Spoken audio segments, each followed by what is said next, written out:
A Morte é um Dia que Vale a Pena Viver. Vamos conversar sobre esse livro e vamos falar sobre 3 temas. A gente vive no piloto automático. A gente precisa falar da morte enquanto a gente está vivo. E o terceiro tema é: será que quando a gente chegar no nosso último dia, a gente vai ter feito aquilo que a gente queria ter feito? A gente vai ter vivido os nossos sonhos? Bora lá! Bom, antes de mais nada, vamos falar um pouquinho sobre esse livro. É um livro super gostoso assim de ser lido, ele tem uma leitura fácil, muito fluida. E para você, se você se interessa por esse tema, né, da morte, e você não tem alguns gatilhos, porque muitas pessoas têm gatilhos com esse assunto, eu acho que esse livro é super recomendado. A autora, ela já escreveu outros 3 livros, inclusive um antes desse daqui, que se chama Linhas Pares, e o mais novo, mais recente, que tá em pré-venda, ou tá quase que saindo do forninho, se chama Pra Vida Toda Valer a Pena Viver. E eu achei esse nome sensacional. Como tá ainda muito recente, eu não li esse livro, eu não tenho o que dizer, mas eu já gostei muito mesmo do nome. Então vamos falar sobre o primeiro tema que a gente vai conversar hoje, que é justamente sobre a gente viver no piloto automático, né? Então a vida vai acontecendo. Na verdade, a gente tem um script muito claro da vida desde que a gente nasce.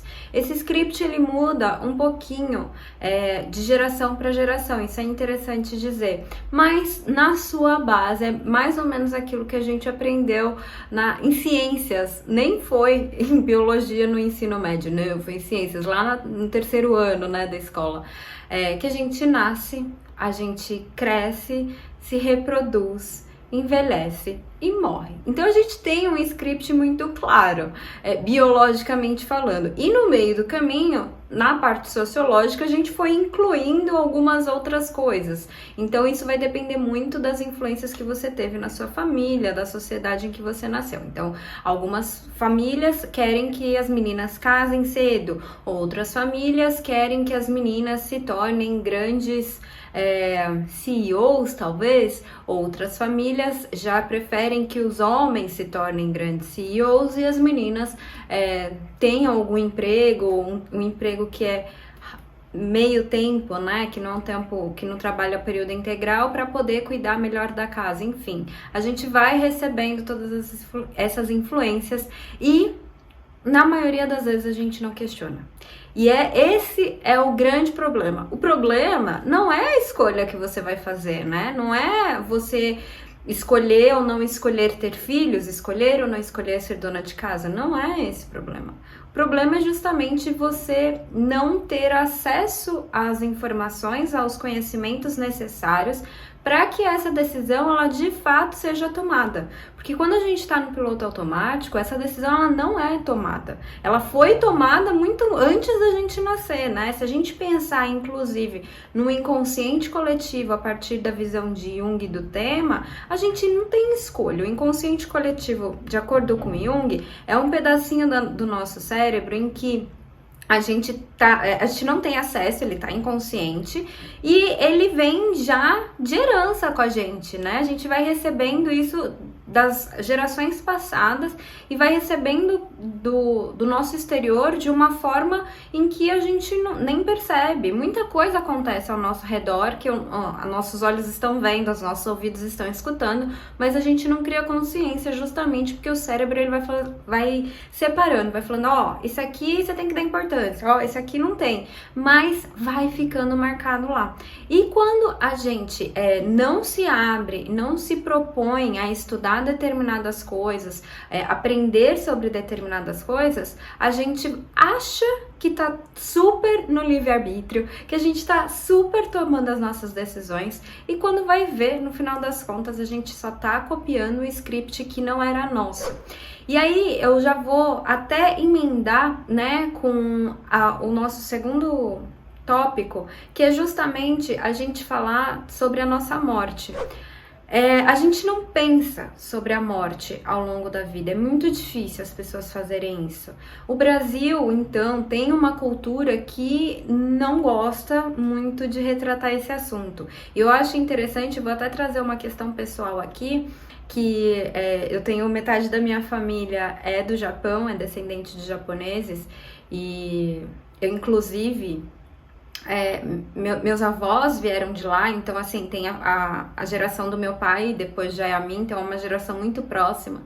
E eles têm uma visão muito diferente da morte. Eles tratam a morte de uma forma muito mais natural do que eu vejo, né? O lado, por exemplo, da minha mãe tratando a morte. E uma outra questão também que acaba afastando a gente desse tratamento da morte é para quem vive em grandes centros urbanos como eu, que moro em São Paulo, né?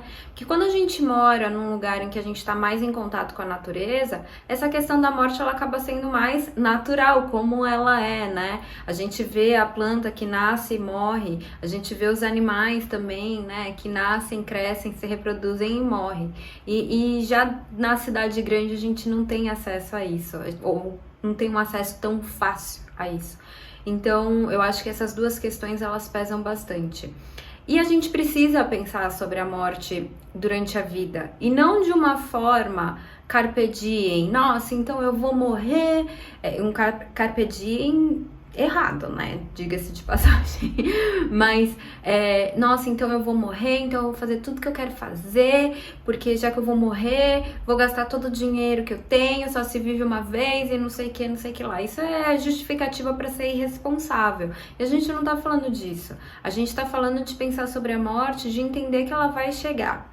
É muito complicado para o nosso cérebro entender isso. Não é um processo simples, porque é muito doloroso. Então a gente tende de fato a evitar, e então dentro dessa perspectiva, né, psicológica ou psicanalítica, a gente vai evitar de fato, mas isso vai acabar sendo influenciado mais ou menos pela cultura que está ao nosso redor.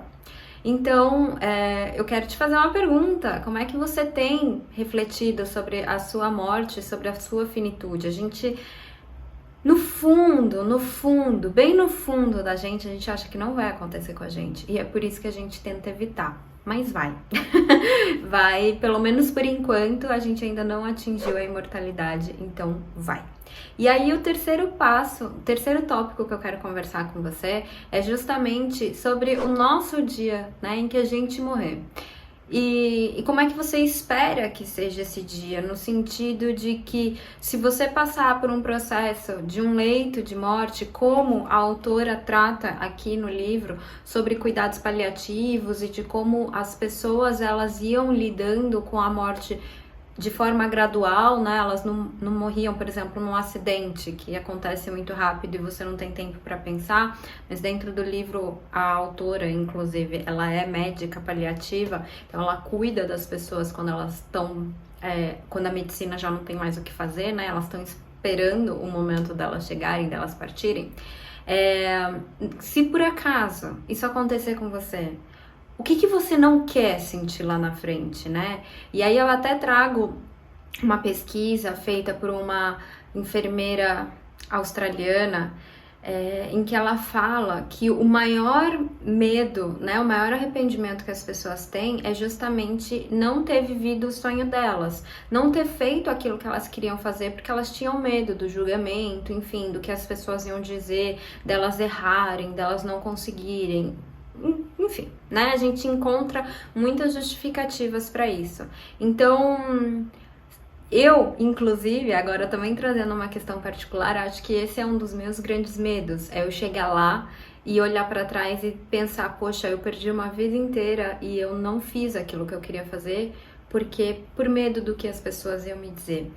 E definitivamente essa é uma sensação que eu gostaria de não ter, né? Então, como eu gostaria de não ter, eu busco todos os dias procurar se de fato eu tô fazendo aquilo que eu quero fazer.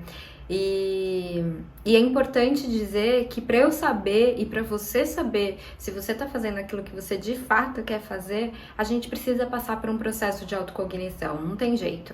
A gente precisa mergulhar pra gente entender quem a gente é, entender também todas as influências ou grande parte das influências que a gente sofreu fora da gente e que nos trouxe até aqui, pra gente fazer as perguntas e responder com sinceridade, porque fazer essas perguntas talvez a gente até faça ao longo da vida, mas talvez as nossas respostas elas não sejam tão sinceras Uma, porque a gente não quer mudar, né? A gente prefere ficar onde tá, porque, enfim, de certa forma é confortável.